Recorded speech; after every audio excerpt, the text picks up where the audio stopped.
Antes de eu começar a ir para o texto e a gente começar a discorrer sobre o nosso assunto, eu quero fazer algumas considerações introdutórias para que você entenda um pouco do que a gente está querendo tratar nessa conferência, certo? Quero fazer uma introdução aqui para você entender um pouco no geral, por cima, tá? O porquê do nosso tema nessa terceira conferência ser a mente cristã no corpo de Cristo. O porquê esse tema? Por que nós escolhemos esse tema?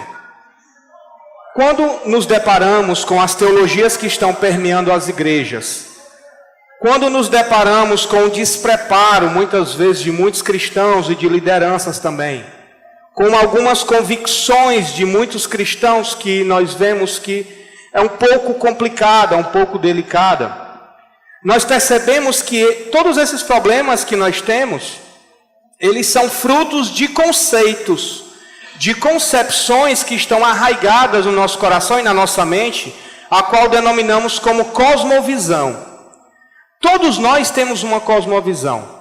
E aquilo que está na nossa cosmovisão, que são aqueles pressupostos básicos, aqueles que chamamos de axiomas básicos, aquelas nossas crenças que nós não trocamos por nada, são essas coisas que fazem nós pensarmos e termos conceitos a respeito das coisas. Por exemplo, se você tem um pressuposto em que a Escritura é a palavra de Deus infalível, então vai fazer você pensar acerca de tudo aquilo que a Escritura fala como verdade, ok? Se você não tem a Escritura como a palavra de Deus verdadeira, infalível, você de repente vai ter conceitos em que você pode encontrar coisas na Escritura que você vai duvidar, porque o seu pressuposto básico diz que a Escritura não é a palavra de Deus infalível, a verdade de Deus.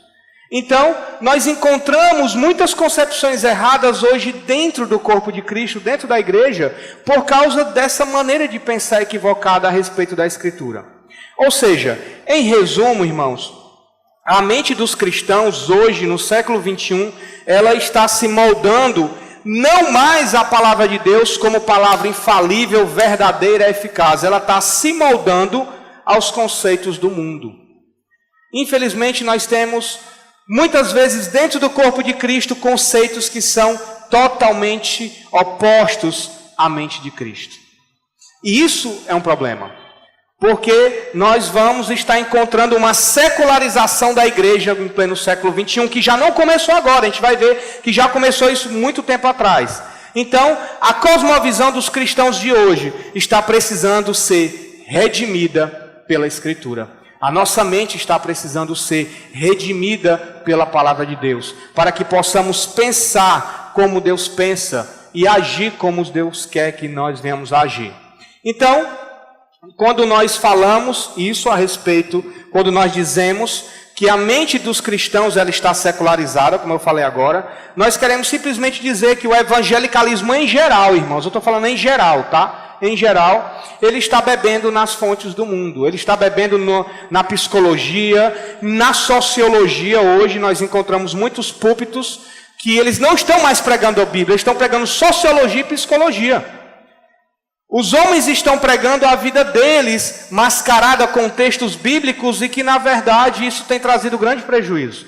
Quando nós temos uma Bíblia toda para pregar, não precisamos saber, e realmente a vida dos outros não impacta a nossa vida ao ponto de comparar a Cristo. O que nós precisamos era ouvir de Cristo. Harry Blamires, que esse homem, ele tinha como tutor dele C.S. Lewis, e tem um livro que é chamado A Mente Cristã. Esse livro é de 1963, e é pela Shed Publicações. Ele diz algo muito interessante, irmãos. Eu queria ler um trecho aqui para você ver, e você se atentar para o que esse homem disse. A gente tem que estar atento ao que esse homem falou. Harry Blamires, ele foi tutorado pelo C.S. Lewis. Isso em 1963. Ele disse o seguinte, abre aspas: não há mais uma mente cristã. Existe ainda naturalmente uma ética cristã, uma prática cristã e uma espiritualidade cristã. O cristão moderno, como ser moral, subscreve a um código diferente do não cristão. Como membro da igreja, ele assume obrigações e observâncias ignoradas pelo não cristão. Como um ser espiritual, em sua oração e meditação, ele se esforça para cultivar uma dimensão de vida inexplorada pelo não cristão. Mas, como um ser pensante, o cristão moderno já sucumbiu à secularização. Ele aceita a religião, ele aceita a moralidade dela, seu culto, sua cultura, mas ele rejeita a visão religiosa da vida, a visão religiosa que coloca todas as coisas dentro do contexto do eterno. A visão que relaciona todos os problemas humanos, sociais, políticos e culturais, os alicerces doutrinários da fé cristã. A visão que vê todas as coisas em termos de supremacia de Deus e transitoriedade da terra em termos de céu e inferno. Qual é o ponto aqui que Blamires quer que a gente venha entender? É que falta-nos pensar em todas as coisas com a verdadeira perspectiva bíblica, irmãos. Falta-nos pensar em todas as coisas da vida em que a verdade de Deus esteja inserida em tudo que a gente esteja pensando. Ou seja, que nós devemos moldar a nossa mente ao que John Stott a chama em seu livro, O Cristão em uma Sociedade Não Cristã, de 4 realidades, que é o quê? Criação, queda, redenção e consumação. A nossa pequena história pessoal, ela está dentro de uma história maior, que é escrita por Deus em sua redenção, e na redenção de todas as coisas, que está incluso criação, queda, redenção e consumação. O cristianismo hoje, ele está muito pautado, ele está muito limitado ao simplesmente crer em Jesus, ou a simplesmente você escutar uns louvores cristãos e achar que é cristão. Onde o seu pensamento, a sua maneira de pensar, ela não consegue se enquadrar na criação, na queda, na redenção e consumação. Então é dentro dessas realidades de criação, queda, redenção e consumação que a nossa mente deve moldar. Por quê? Porque somente assim nós vamos entender o propósito da criação de Deus, ou seja, por que nós existimos. O que deu errado com a queda, ou seja, por que nós pecamos? Por que sempre nós temos essa tendência de querer fazer aquilo que desagrada a Deus, e não aquilo que agrada a Deus? Obrigado. Quais os efeitos e as consequências dessa queda para que possamos precisar de redenção? E assim vislumbrarmos com grande alegria a consumação de todas as coisas. Então, a mente cristã, irmãos, ela deve se moldar a esse padrão, um padrão de Deus revelado em sua palavra, e não nessa desesperança desenfreada desse mundo, em que quer consumir o máximo de entretenimento que nós temos aqui, como se você fosse passar a eternidade numa chatice só, e tem que aproveitar e ser feliz agora, porque a eternidade não vai ser plena alegria e satisfação.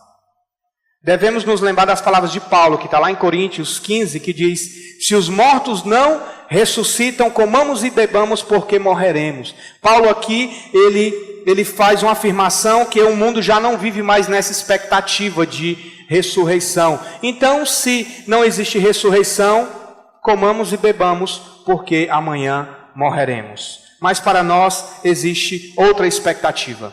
Então, a nossa expectativa, particularmente eu estou com uma expectativa muito grande nessa conferência, para que seja um momento de reflexão e edificação da nossa mente. Porque a nossa mente, ela comanda o coração, ela trabalha interligado com ele. E eu creio que o Espírito Santo, ele sonda o nosso coração e vai trazer à nossa mente aspectos do nosso pensar que precisam ser mudados, que precisam ser redimidos. E assim direcionar a nossa caminhada para fazer a vontade de Deus em santificação. Então a minha oração é que Deus, através da palavra dele, molde o nosso pensar ao padrão de Jesus, e não menos do que isso, ao padrão dele, para que venhamos a andar nesse mundo caído como cristãos erguidos por Deus através do novo nascimento. Que assim Deus faça nesses dias em nosso coração. Então, vamos para o tema de hoje, que é a renovação da mente em Cristo. E por gentileza eu quero que você abra a sua Bíblia em Romanos. Romanos 12:2, já é um texto bem conhecido e maravilhoso.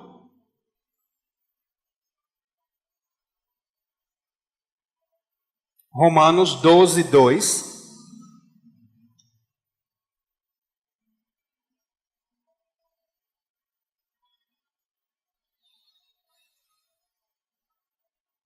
Todos acharam? Amém? Romanos 12:2 diz o seguinte: não se amoldem ao padrão deste mundo, mas transformem-se pela renovação da sua mente, para que sejam capazes de experimentar e comprovar a boa, agradável e perfeita vontade de Deus. Vamos orar. Senhor, em nome de Jesus, Pai, já oramos, já louvamos, e quero suplicar, Senhor, que o Teu Espírito trabalhe em nosso coração esta noite através desse versículo, Senhor. Que a nossa mente possa ser redimida todos os dias por Ti, Senhor, através da Tua palavra. Fala conosco e trabalhe em nosso coração, para que o Teu nome seja glorificado em nossa vida, Senhor. Somente com esse propósito, Deus, para que o Teu nome seja glorificado. Em nome de Jesus, amém. Não se amoldem ao padrão deste mundo, mas transformem-se pela renovação da sua mente, para que sejam capazes de experimentar e comprovar a boa, agradável e perfeita vontade de Deus. Deus, em tudo o que fez e faz, Deus faz com perfeição, pois Ele é perfeito. Deus criou todas as coisas e a coroa da sua criação, que é o homem, foi criado à sua imagem e semelhança. Ele o criou perfeito. O homem foi criado com todas as condições de viver e fazer a vontade do seu Criador. Com todas as condições. Mas, quando olhamos para o Gênesis, além do relato maravilhoso que encontramos sobre a criação de todas as coisas por Deus, nós também encontramos uma história muito triste. Na verdade, a maior tragédia que já aconteceu, que é a queda. O que chamamos do pecado de Adão e Eva. A desobediência de nossos pais ali, a chamamos de queda. Eles não se atentaram para o que Deus havia lhes dito, não obedeceram a Deus e não entenderam a seriedade que era desobedecer a Deus e passar dos limites impostos por Deus. Às vezes nós dizemos, por que Adão e Eva fez isso? E nós fazemos as mesmas coisas e passamos dos limites impostos por Deus a nós. Infelizmente, eles erraram o alvo em fazer a vontade de Deus, e errar o alvo é o que realmente significa pecado. Então, naquele momento, com a desobediência, o maior desastre da humanidade ocorreu e o pecado causou um rompimento entre o relacionamento entre Deus e o homem. E essa realidade é tão séria que lá em Isaías 59 diz que são os nossos pecados que nos separam de Deus. A partir de então, o homem se distanciou cada vez mais do seu Criador, perdeu o seu real propósito de vida, da sua identidade, e a sua mente foi afetada gravemente pelo pecado. Quando nós olhamos para o mundo ao nosso redor, ou melhor, na verdade, quando olhamos para os homens desenvolvidos do século 21, a qual chamamos, percebemos que existe realmente algo errado. Percebemos que, na verdade, muitas vezes, em vez de estamos progredindo como seres humanos, nós estamos regredindo. Consequências disso da onde? Gênesis, da queda. Notamos isso em coisas bem simples do senso comum, irmãos. Coisas simples, notamos que existe algo fora do lugar, algo que está errado. O homem, por exemplo, o homem ele não cuida do seu próprio planeta, da sua própria casa, e destrói em busca de satisfazer seus desejos mais egocêntricos como dinheiro e poder. E não preocupa-se nem sequer com a sua posteridade, com os seus filhos e netos. Isso é algo errado. Percebemos que a própria vida humana ela já não tem valor. As pessoas são usadas e os objetos são amados. A morte de pessoas não impactam mais. Crianças veem pessoas mortas ao seu lado na calçada e elas não ficam mais impactadas. Eu lembro na minha época, que faz pouco tempo, é claro, mas mesmo assim muitas pessoas dizem antigamente que há um tempo atrás, se soubessem que tinha, como chamava, né, um defunto, um velório no outro lado da rua, ninguém passava nem lá no outro lado da rua, porque não dormia à noite, ficava impactado porque tinha um morto lá do outro lado da rua. Quando você abre um programa policial hoje, você vê a pessoa, o repórter, fazendo a reportagem, a pessoa morta aqui, e aqueles meninos assim, ó. E a pessoa morta aqui. A vida, o impacto da morte, já não se faz como antes. Isso é algo errado, porque a morte é para nos trazer grande reflexão. Saber quem somos, para onde vamos, mas as pessoas obscurecem essa realidade. Por isso que nós temos a palavra dizendo que é melhor ir aonde? A um velório do que ir a uma festa. Por quê? Porque numa festa, quando está tudo alegre, você não reflete sobre a vida. Mas num velório você reflete. As pessoas adoram imagens de gesso, madeira, o que for, e não conseguem adorar a Deus em espírito e em verdade. Elas precisam ver para crer e não creem para ver. É ao contrário. Por exemplo, os casamentos e relacionamentos hoje, eles são como contratos. Enquanto está sendo lucrativo para ambos os lados bem, quando tem algum problema, rasga-se o contrato e vai atrás de outro. Separa e arruma outro casamento. Não é isso que a palavra de Deus diz. Hoje as pessoas vivem uma vida virtual com mais intensidade do que uma vida real. E a realidade é encarada como uma ilusão. É uma inversão muito grande, existe algo de muito errado. Eles enxergam e vivem a realidade da virtualidade, mas não conseguem enxergar a clara revelação de Deus na criação e nas Escrituras. Com poucos exemplos, irmãos, vemos que existe algo de errado. Como confirma muito bem a Bíblia em Romanos 1:25, que diz que trocaram a verdade de Deus pela mentira e adoraram e serviram a coisas em lugar do Criador. O Dr. Akbar Abdul-Haq, ele disse que o homem civilizado é psicologicamente doente. E quanto mais se torna culto e civilizado, mais doente fica, pois o homem moderno procura sentir-se à vontade no mundo e gozar de todos os prazeres do mundo, sem levar Deus em consideração. É assim que as pessoas estão vivendo. E como consequência da desobediência de nossos pais, que foi a queda, a mente do homem, ela foi obscurecida tal que não consegue mais enxergar a realidade de Deus. É como uma consciência fechada, como se estivesse dentro de uma caixa e não conseguisse discernir a realidade além do que está aos seus olhos. Uma leitura cuidadosa nas epístolas de Paulo, você vai notar que existem no Novo Testamento 12 palavras negativas que descrevem a ruína da capacidade intelectual humana afetada pelo pecado. Você vai ter Romanos 1:28 dizendo que ela é depravada. 2 Coríntios 3:14 dizendo que ela é endurecida. 2 Coríntios 4:4 dizendo que a mente é cega. Efésios 4:17 dizendo que ela é vaidosa. Efésios 4:18 a mente é obscurecida.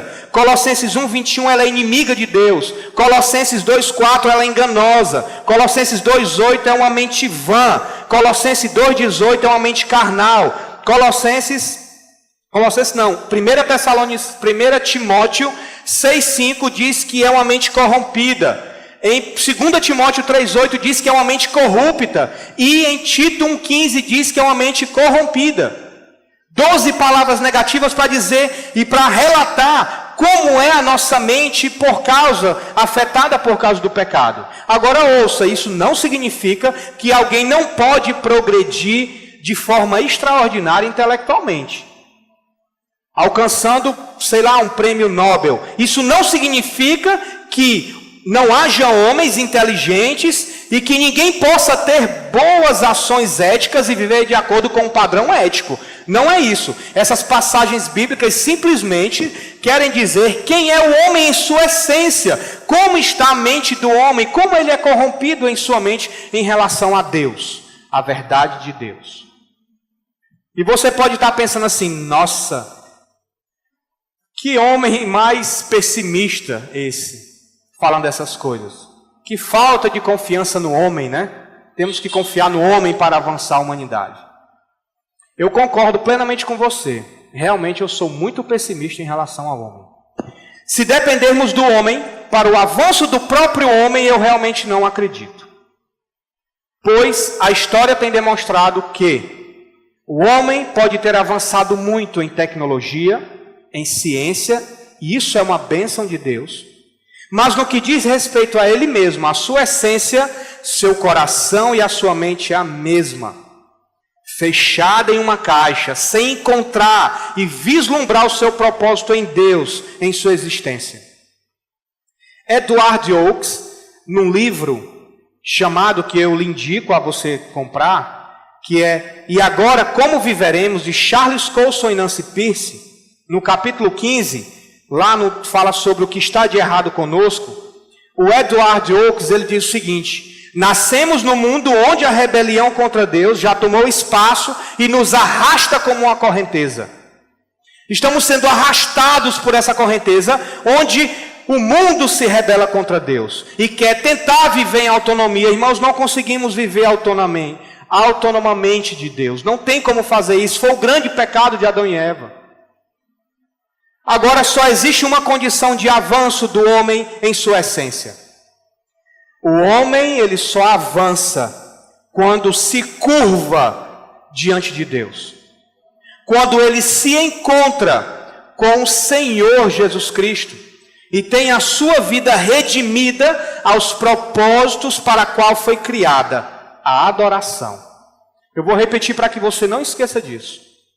O homem só avança em sua essência quando se curva diante de Deus, quando ele se encontra com o Senhor Jesus Cristo e tem a sua vida redimida aos propósitos para o qual ele foi criado, a adoração. E é dentro dessa verdade, que é um axioma, que é o que tem que estar na sua cosmovisão, que eu quero analisar com você esse texto de Romanos 12:2, sucintamente, de maneira bem direta, e eu quero ver isso em 3 partes, esse texto, A, B e C.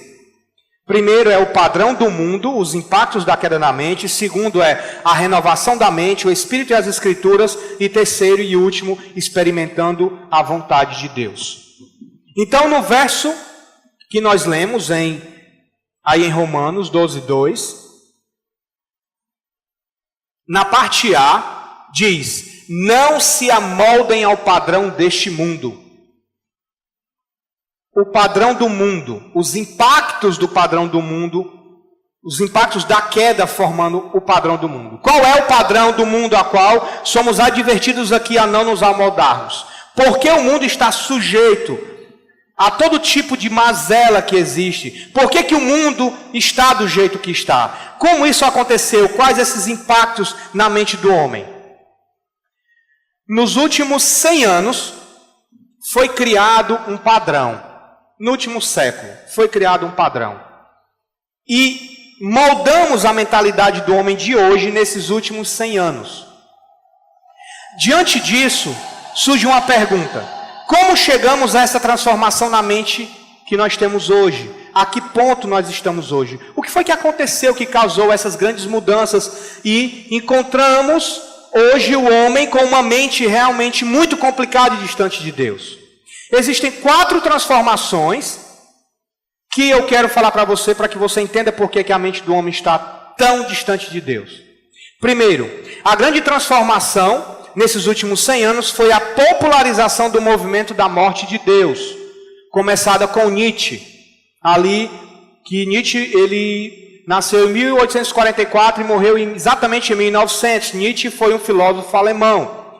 100 anos depois de Nietzsche dar esse brado da morte de Deus, nós temos, irmãos, hoje uma popularização da ideia da inexistência de Deus, de forma explícita e implícita também, nas principais universidades em todo o mundo. Todo cristão que está aqui, dos irmãos que estão aqui, a gente conversa com muitos cristãos universitários, sabe que lá na faculdade é uma luta tremenda. Ultimamente tivemos um filme que foi lançado, falando sobre a morte de Deus, né? Oi? Meu Deus não está morto, o título do filme, que trata muito bem dessa realidade. Desde desse brado de Nietzsche, desse filósofo alemão, dizendo que Deus havia morrido, que se popularizou essa ideia, e é por isso que nós temos hoje essa concepção que Deus está morto. A segunda grande mudança é o pluralismo religioso. Isso aqui, o pluralismo é como ervas daninhas que vêm até mesmo galgando passos largos dentro do cristianismo, onde não existe uma verdade absoluta. Hoje você vai encontrar muitas igrejas e muitos teólogos e muitos cristãos encontrando vários equívocos na Bíblia e fazendo muitas teologias que vão de encontro à própria palavra de Deus. Eles aderiram ao pluralismo religioso, onde não existe uma verdade absoluta, uma religião verdadeira, um caminho somente. Todas as religiões são como os fragmentos da verdade e que todas elas levam a Deus. Hoje o que importa, você vai notar que é o amor, pois Deus é amor, e é somente o atributo de Deus que é colocado num pedestal, é o amor. O atributo de justiça de Deus só é lembrado quando é em causa que nos favoreça. Quando nós rogamos por justiça, quando fomos injustiçados, aí rogamos, Deus, pela tua justiça e tal, mas quando a gente vai ser favorecido, porque fora isso é só o amor. E é interessante notar que nós não rogamos o amor de Deus para aqueles que nos injustiçaram. Quando somos injustiçados, muitas vezes não rogamos o amor de Deus para a vida daquelas pessoas. Rogamos a justiça de Deus. Mas rogamos a justiça dizendo assim, Senhor, pune, mata, aquelas orações, salmos imprecatórios, né?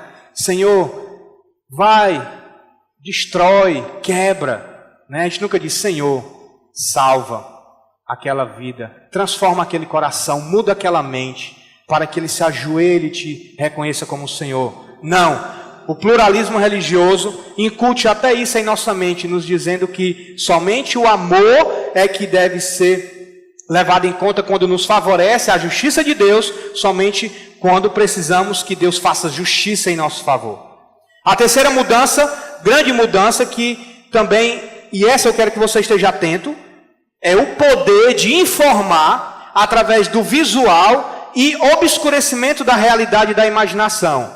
Ou seja, é a informação através do visual, onde obscurece muitas vezes a realidade da imaginação. O que é isso? O apelo visual, ele tem transformado a maneira pela qual as pessoas estão chegando a compreender a verdade. A realidade, ela travou uma luta com a imaginação e perdeu. Por exemplo, no filme do Titanic, quando você assiste o filme, eu creio que todos aqui assistiram, se for em casa, no cinema, não sei aonde, nós temos ali a maior tragédia marítima, onde morreu centenas de pessoas. E as centenas de pessoas saem do cinema realmente chorando quando assistem o Titanic. Mas não é porque foi uma tragédia e morreu centenas de pessoas, crianças, não. É porque simplesmente o Jack morreu e a Rose ficou só. Jack morreu. Isso traz grande comoção. Aquela grande tragédia, crianças morrendo, pessoas morrendo, não interessa muito. O romance, Jack e Rose, oh que lindo. Ele morreu. Então vem esse chororô todo, né? Irmãos, entenda. Deus, Ele planejou que víssemos através dos olhos, mas com a consciência. Hoje, nós estamos vendo com os olhos, mas desprovidos de consciência. A nossa mente precisa ser usada, irmãos. Como é que essa realidade do visual, estando acima da realidade da imaginação, está acontecendo dentro da igreja, por exemplo?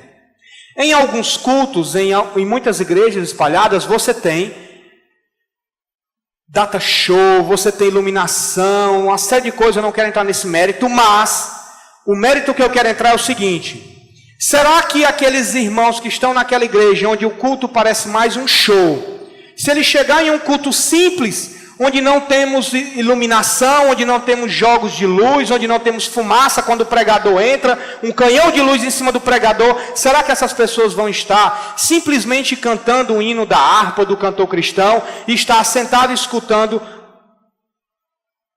uma ministração em que trate só da palavra de Deus?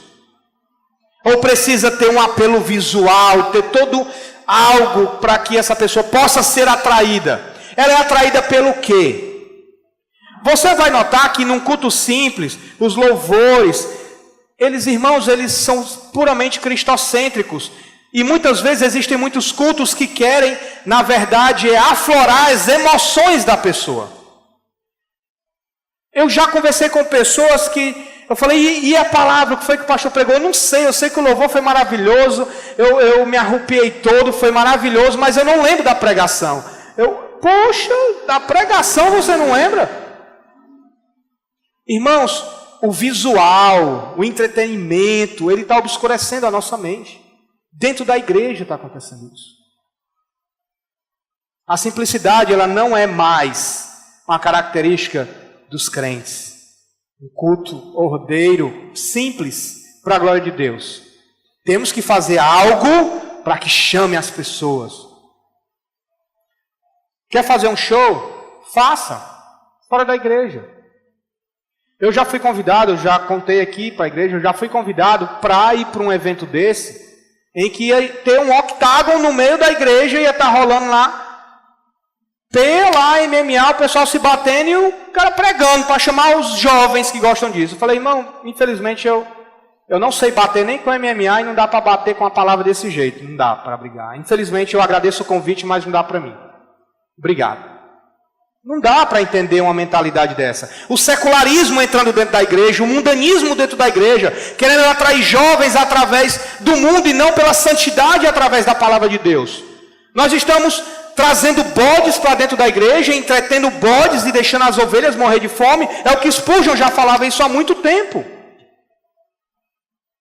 Quarta e última mudança aqui, que eu quero que foi durante esses últimos 100 anos que mudaram a mente do homem e que está como está hoje, que é o centro perdido da moldagem cultural. Não existe um molde que desenvolva a cultura do homem. Não existe um centro que é Deus em que tudo se apoia mais. Não tem. Existe um vazio no coração da nossa cultura e isso leva a um vazio para o coração da mente das pessoas. As pessoas não creem mais nessa metanarrativa para a vida, para uma história pela qual todas as coisas têm significado, são interpretadas, são entendidas. Como temos no cristianismo, oferecido como criação, queda, consumação, redenção e consumação. Uma metanarrativa em onde a sua vida passa a ter um real propósito. A nossa cultura não tem mais isso, a nossa cultura secular não existe isso. Então, sem essa moldagem cultural, sem esse centro que é Deus, a história de Deus na história do homem, nós ficamos perdidos. Ficamos perdidos sem objetivos existenciais e temos que viver hoje porque não existe nada de objetivo amanhã. E as pessoas vivem vazias. Então, essas 4 transformações que eu citei, que é a popularização do movimento da morte de Deus, o pluralismo religioso, o poder de informar através do visual e obscurecimento da realidade e da imaginação, e o centro perdido, agora por último, dessa moldagem cultural que é Deus no centro da história do homem, onde tudo passa a fazer sentido, não existe mais. Tudo isso moldou a mente do homem de hoje e trouxe grandes coisas que são bem evidentes. Você vai perceber. O primeiro é o deslocamento da filosofia rumo ao existencialismo. O que é isso? No existencialismo que foi propagado por Jean-Paul Sartre e Albert Camus nas décadas de 60 e 70, nós encontramos lá um pensamento seguinte: o homem é a medida de todas as coisas. Então, se Deus não existe, só resta o homem como a medida de todas as coisas. Com a morte de Deus, o homem passa a ser o centro do universo, onde tudo gira em torno do homem. O segundo resultado na mente dos homens é o quê? É o deslocamento do artista rumo ao sensualismo. E eu quero que você atente para isso aqui, que eu acho que você não escutou isso aqui ainda. O deslocamento do artista rumo ao sensualismo. Quando Deus criou a humanidade, irmãos, 2 aspectos sagrados foram transmitidos ao homem. Primeiro, a santidade da vida em si, a santidade de vida. E segundo, a santidade da sexualidade. A santidade da vida e a santidade da sexualidade. Os artistas, as pessoas que trabalham com arte, que têm esse privilégio, que é um privilégio, elas são pessoas criativas. tem esse despertar, né? Quando você vê a irmã Larissa Cavalcante fazendo suas artes, é maravilhoso. E graças a Deus que a arte dela é redimida por Cristo. Os artistas são pessoas criativas. Mas, quando esses artistas perdem a visão do Criador, o que é que acontece? Porque o Criador é o maior de todos os artistas. Você vê os pássaros, você vê o mundo animal como é belo, as cores, você fica encantado. Então, quando esses artistas, que são pessoas criativas, perdem um referencial que é o Criador, eles atacam justamente o que é apontado nas Escrituras como algo que foi transmitido por Deus ao homem, que é o quê? A vida e a sexualidade. Então, o que vemos agora com esses artistas, substitutos em pleno processo de criação caída, o que é que os artistas estão criando hoje? A celebração da violência e do erotismo. Os maiores filmes que estouram bilheterias produzidos são violentos e tem erotismo. Atualmente, no mundo, o que está gerando mais dinheiro é a pornografia. Então, esses artistas que estão por trás disso, eles perderam o Criador de vista. E tudo o que eles estão colocando no mundo são pervertidos. Não está de acordo com o padrão do Criador de Deus. São artistas, produtores e pensadores depravados, influenciando toda a nação. E isso nos afeta diretamente, irmãos. Isso nos afeta diretamente. O terceiro aspecto de como nós vislumbramos esse deslocamento é a religião rumo ao misticismo também. O budismo, por exemplo, hoje ele se tornou uma das religiões mais populares que nós temos de nosso tempo, por causa do interesse generalizado por espiritualidade. Só que os sentimentos na espiritualidade são convertidos em técnicas e moralidade. O budismo é um exemplo clássico de como você ser bom sem Deus e como continuar a ser ético sem ter absolutos, porque ele rejeita absolutos. Então, no próprio cristianismo a gente tem um misticismo muito grande. Você vê que tem igrejas que são consideradas seitas, não são cristianismo, mas que está dentro do bojo do evangelicalismo, que vendem sabonete. No Enem estavam vendendo canetas ungidas para os... E tinha irmã que estava com o coração quase pecando querendo comprar uma caneta daquela. Fazer o Enem, Tinham cristãos aí que estavam quase pecando, desesperados. Então, esse deslocamento da verdadeira religião para o misticismo é muito grande dentro da igreja evangélica hoje. O quarto, o resultado da educação rumo ao ceticismo, como falei. Hoje a maioria, o que governa as universidades, muitas vezes é o que? O ceticismo. Deus não existe. Isso foi propagado. E quinto, é o deslocamento do indivíduo rumo ao transcendentalismo. Isso aqui é um negócio fantástico, que às vezes eu fico olhando e falo, meu Deus, que pessoas são essas? Hoje o eu é o próprio ser divino, onde temos que buscar compreender tudo segundo o nosso parecer. Nós é que damos o parecer. Eu vi uma frase de um amigo que tem no Facebook, que ele é muito místico, transcendental.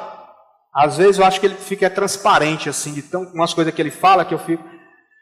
Ele diz o seguinte: eu sou o criador da minha realidade, para onde eu foco minha energia eu crio. Eu falei, é um Deus. É Deus. É Deus. Eu botei assim, no cordeiro. É um Deus. Só que com D minúsculo, brincando. Aí ele começou a rir. Eu falei, é para rir mesmo, para não chorar. É esse o foco, irmãos. Sermos deuses. Esse é o foco da mentalidade do homem moderno. Sermos deuses. Se afasta de tudo aquilo que Deus revelou. Não se amolde ao padrão deste mundo. O padrão deste mundo caído tem como objetivo se opor à vontade de Deus e duvidar de Deus, assim como fez Adão e Eva. Em Colossenses 1:21 diz: antes vocês estavam separados de Deus e na mente de vocês eram inimigos de Deus por causa do mau procedimento de vocês. Paulo aqui, ele trata a mente e procedimentos ligados. O que a nossa mente processa, os nossos procedimentos acompanham, irmãos. E a pergunta que fazemos é como nós estamos pensando? Como é que a nossa mente está processando as coisas de Deus, a realidade de Deus no mundo, a intervenção de Deus em Cristo no mundo? E se a nossa mente ela é separada de Deus, nossas ações vão revelar isso mais cedo ou mais tarde. Não adianta a gente se esconder, não adianta a gente se dar uma de crente, porque mais cedo ou mais tarde nós não aguentaremos e vamos revelar realmente aquilo que a nossa mente está maquinando. Toda a batalha do cristão contra o pecado, contra o mundo, está onde? Na mente. É na mente que nós guerreamos, é nela a nossa arena de batalha. É nela que nós precisamos vencer. Em 2 Coríntios diz que o Deus dessa era cegou o entendimento dos descrentes. Então, diante de tudo isso, dessas mudanças que ocorreram até agora, como nós podemos renovar a nossa mente? É possível, será, renovar nossa mente? Nossa mente precisa ser recuperada. E eu quero continuar lendo o versículo, na parte B, para partirmos e andarmos para o próximo ponto. Na parte B do versículo diz: mas transformem-se pela renovação da sua mente. Renovando a mente através do Espírito Santo e das Escrituras. Aqui é o ponto. Na introdução eu disse que o homem só avança, só evolui quando ele se curva diante de Deus e quando ele se encontra com o Senhor Jesus Cristo e tem sua vida transformada. Vocês lembram disso, né? Então, se vocês lembrando disso, só hoje está ótimo. E a pergunta que fica aqui é: como podemos transformar a nossa mente e renová-la? E para a gente poder responder essa pergunta de como nós transformamos a nossa mente, primeiramente a gente precisa entender, para responder essa pergunta, dois aspectos importantes dessa renovação da mente. Primeiro, é o trabalho de Deus através do Espírito Santo. E segundo, é o trabalho do Espírito Santo através da Escritura. É aqui que acontece a renovação da nossa mente, nesses dois processos.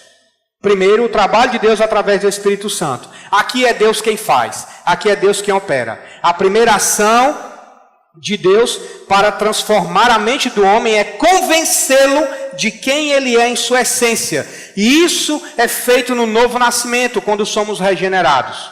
Nós encontramos lá em João 3,3 dizendo que em verdade te digo que se alguém não nascer de novo, não pode ver o reino de Deus. Então nós só podemos ter a nossa mente renovada e entender as coisas de Deus se nascermos de novo, se formos regenerados. Então o Espírito Santo nos dá essa nova vida espiritual em Cristo. Aqui nós temos uma regeneração do Espírito Santo em nossa mente. Nós temos aqui o trabalhar do Espírito Santo transformando a nossa mente.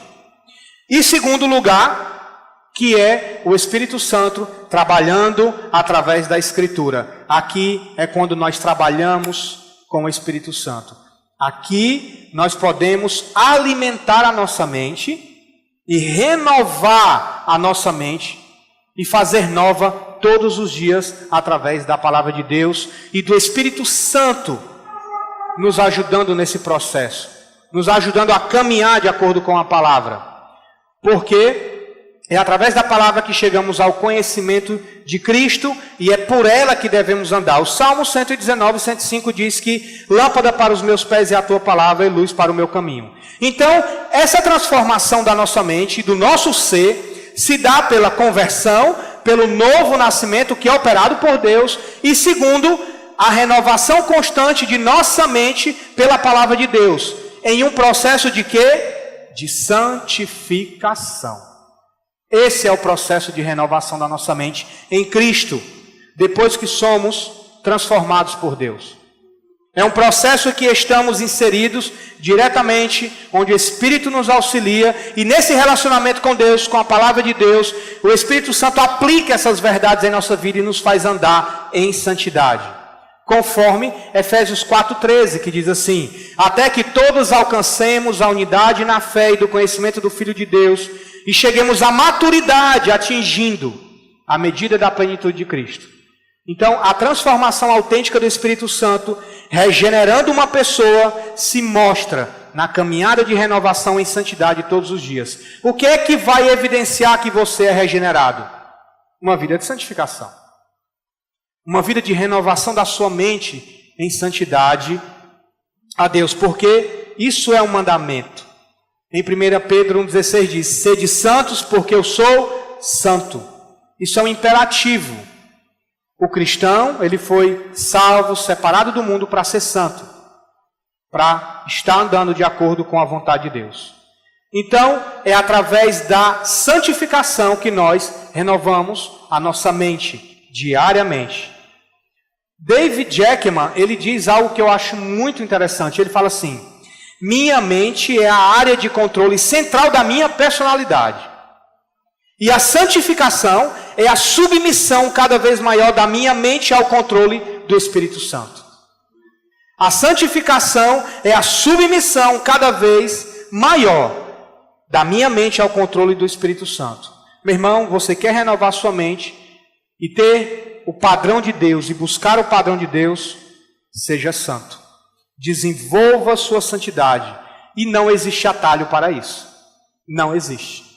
E eu quero dar aqui 3 orientações para o cultivo da santidade e, consequentemente, renovação diariamente do seu processo de santificação. Essas orientações que eu vou lhe dar não são aqui regras, né? Mas são orientações que eu já recebi e que me fizeram muito bem, e que me fazem bem, e que eu volto sempre para elas. Sempre, sempre, sempre. Ok? Primeiro, se você quer realmente ter a sua mente renovada em Cristo e andar em santidade e glorificar a Deus, primeiro, ame e conheça as Escrituras. É a primeira coisa. Se você não buscar ter uma paixão, um amor pelas Escrituras e conhecer as Escrituras, realmente você não vai progredir muito. Nós temos hoje, no Brasil, várias Bíblias de diversos tamanhos de letra, várias traduções. Nós vivemos numa época em que temos mais informação do que há 100 anos atrás. E somos paupérrimos em consideração aos homens do passado. Com tanta coisa que nós temos. Temos ali fora uma banca que eu não gosto nem de passar perto, que eu fico todo me tremendo. Porque ali você tem obras que vão te trazer alimento espiritual, porque te jogam para a Escritura. Hoje nós temos livros, Bíblias, temos tudo, e somos uma geração que lê muito pouco. Em João 17:17 diz: santifica-os na verdade, a tua palavra é a verdade.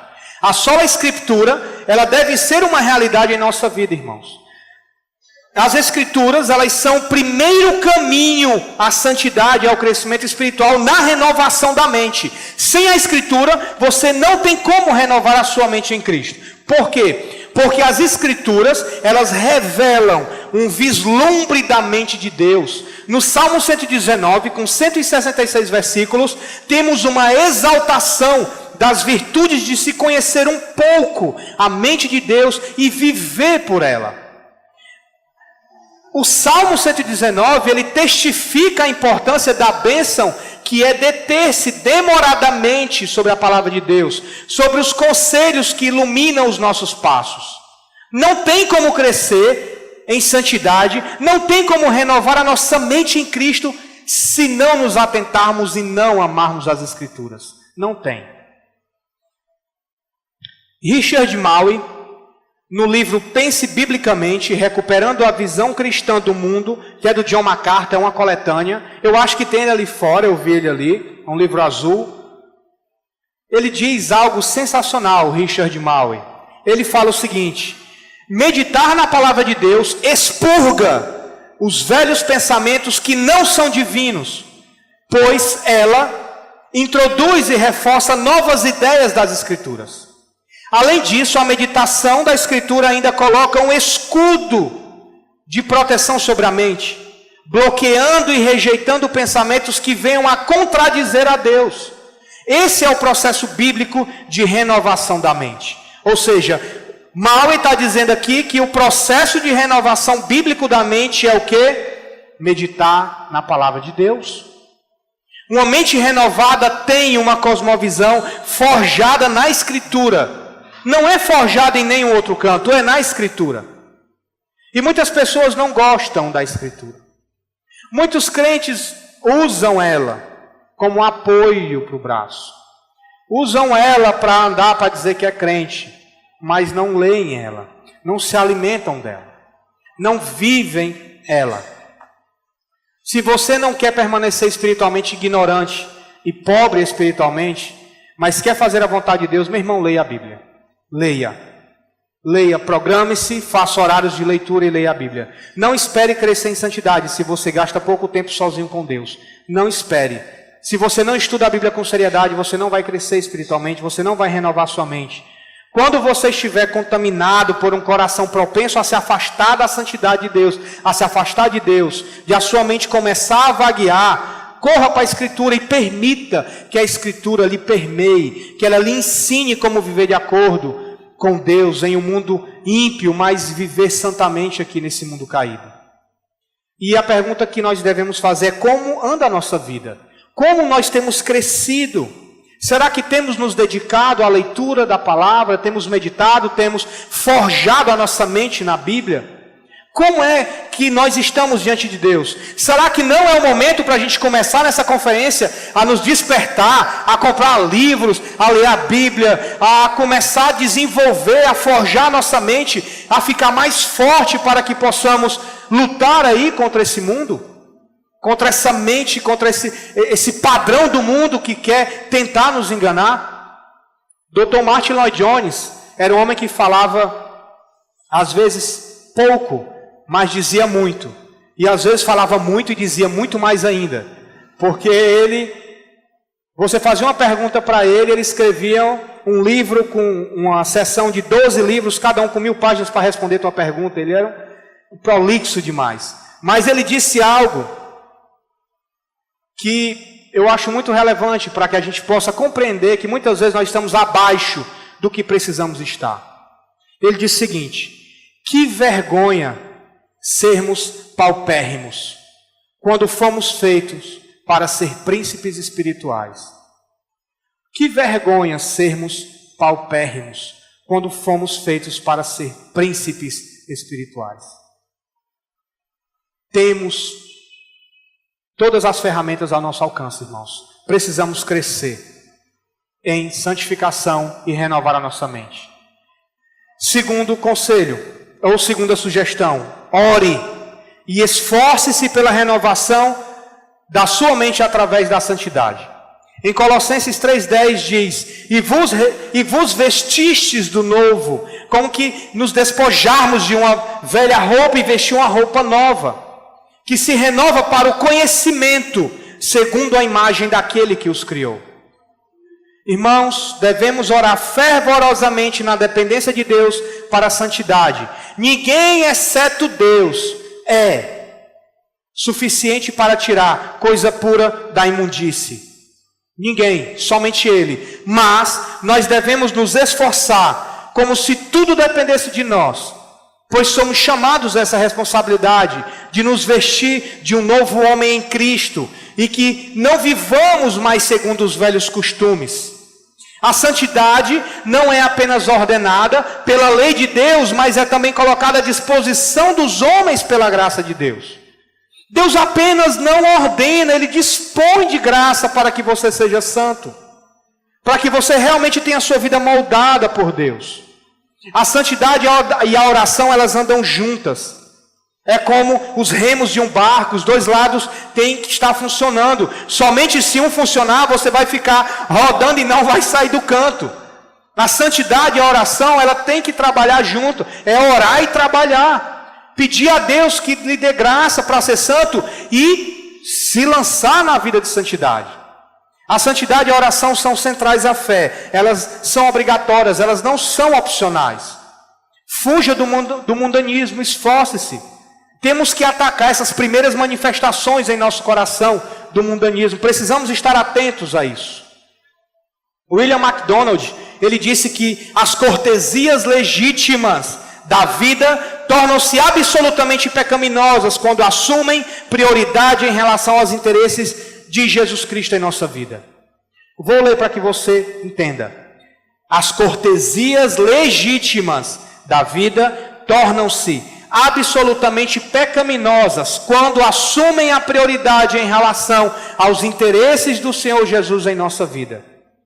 Devemos estar atentos às advertências da Bíblia quando encontramos lá em Mateus: vigiem e orem para que não caia em tentação. Se nós estivermos firmes na fé, irmãos, vigiando, com o escudo da palavra de Deus, com o capacete da salvação, nós vamos prosseguir, nós vamos perseverar. Mas nós não podemos brincar com o mundanismo, porque ele ataca primeiramente a nossa mente para pensarmos equivocadamente a respeito de Deus e a respeito do que Deus quer de nós em nossa vida. Então, tudo que possa parecer legítimo, mas que lhe tira Jesus da sua vida, abandone, porque isso é maldição. Terceiro e último, busque relacionamentos na igreja com homens e mulheres de Deus. Isso é um conselho que eu recebi quando eu me converti. E isso é algo que é importante. Eu vou tratar disso mais no domingo.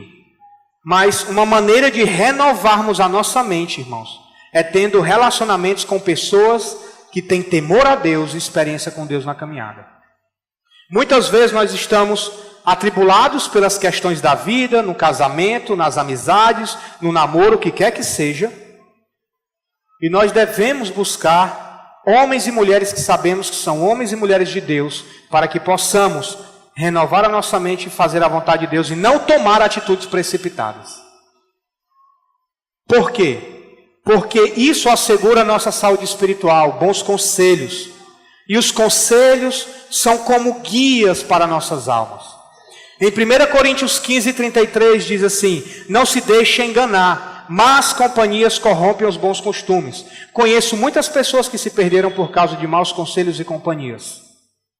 Provérbios 13, 10 diz que o orgulho só gera discussões, mas a sabedoria está com os que tomam conselho. 2 Timóteo 3,16 diz que toda a escritura é inspirada por Deus e útil para o ensino, para a repreensão, para a correção e para a instrução. Então, um mau conselho destrói a vida e a alma, mas um bom conselho, homens e mulheres que nos aconselham, nos levam para perto de Deus, nos levam para uma vida que agrada a Deus. A nossa mente é renovada nesse processo também, de estarmos não nos afastando de Deus e nos voltando para Deus.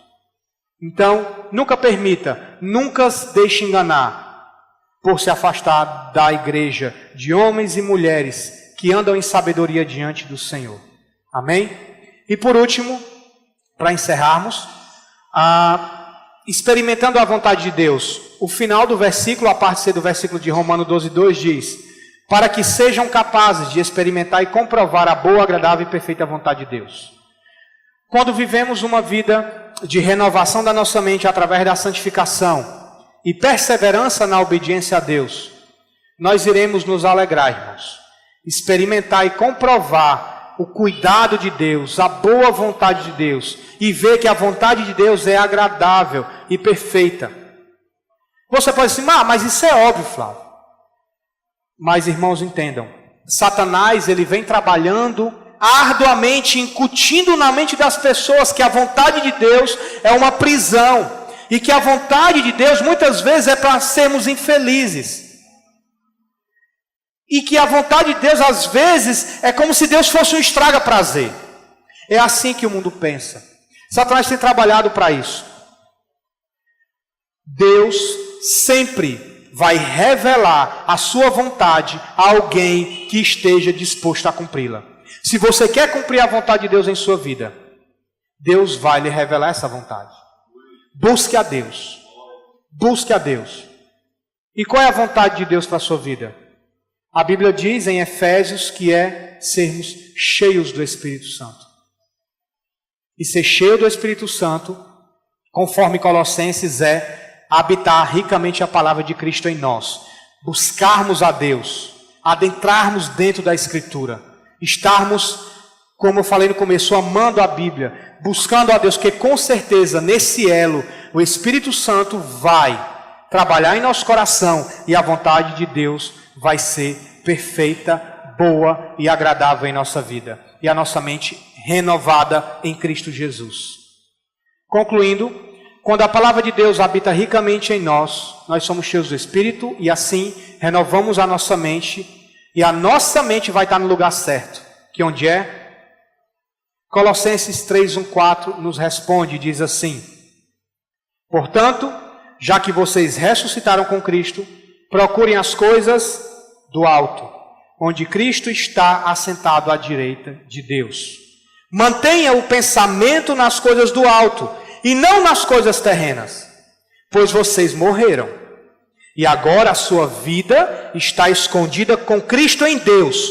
Quando Cristo, que é a sua vida, for manifestado, então vocês também serão manifestados com Ele em glória. Essa é a esperança de quem anda com a mente renovada em Cristo. Um dia que Cristo for manifestado em glória, nós seremos manifestados junto com Ele. E a evidência disso é termos uma mente aonde? Pensando e alicerçada nas coisas do alto, onde Cristo habita. Amém? Mantenha os pensamentos nas coisas do alto. Não se amoldem a um padrão deste mundo, mas transformem-se pela renovação da sua mente, para que sejam capazes de experimentar e comprovar a boa, agradável e perfeita vontade de Deus. Vamos orar. Soberano Deus, Pai, querido, amado Senhor, obrigado, Deus. Porque a Tua palavra, Senhor, ela diz que morremos contigo, Senhor, e estamos vivos em Ti, Senhor. Deus, que a nossa mente seja totalmente tomada, Senhor, pela Tua palavra. Que a nossa mente, Senhor, esteja em Ti, sempre em Ti, Senhor. Através da Tua palavra, da operação do nosso Consolador, do Deus Espírito Santo em nossa vida.